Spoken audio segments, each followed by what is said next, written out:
Սրբազան հայրեր, նախ ուրախ եմ ձեզ տեսնելու համար եւ ուզում եմ շնորհակալություն հայտնել ձեզ ձեր սկզբունքային դիրքորոշման համար, որ դուք այսօր արտահայտել եք հրապարակային կերպով եւ գիտեք, ես կարծում եմ, որ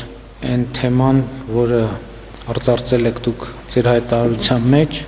հանձնավորվածի միջոցով մենք շատ կարևոր մի ընդհանրական որակարգի հետ ենք առնչվում։ Ես շատ երկար մտածել եմ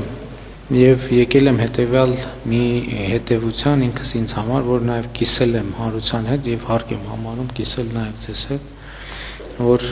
մենք շատ խոսում ենք արժեքահենք հանրություն, արժեքահենք պետություն, արժեքահենք հասարակություն ունենալու մասին։ Եվ դա մեր նպատակը եւ խնդիրն է եւ որտեվ այնուամենայնիվ ցանկացած պետություն ինքը հենված է բացի զուտ իրավական տրամաբանությունից, այդ իրավական տրամաբանությունն էլ հենված է որոշակի արժեքային համակարգի վրա եւ չի կարող պետություն լինել առանց արժեքային համակարգի։ Մեր արժեքները առաջին հերթին առնչվում են մեր հոգեվոր արժեքներին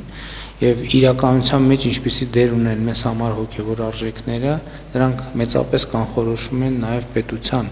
ընդհանրապես արժեքահենք լինելը եւ հասարակության արժեքահենք լինելը եւ ես կարծում եմ, որ սա մի խնդիր է, որի հետ առնչվել է եւ որի վերաբերյալ դիրքորոշումներ արտահայտելը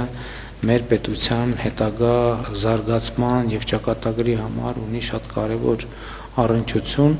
եւ ես կարդացել եմ ձեր հայտարարությունը հենց այդ դիտանկյունից, որ ես ամենայն դեպս տեսել եմ արտահայտությունը նույն կարգի մտահոգության, ուստի ես հարկ համարեցի հրավիրել ձեզ հանդիպման եւ զրույցի եւ ուզում եմ շնորհակալություն հայտնել ձեզ, որ ընդունել եք հրավերը եւ պատրաստ եք նման խոսակցության եւ քննարկման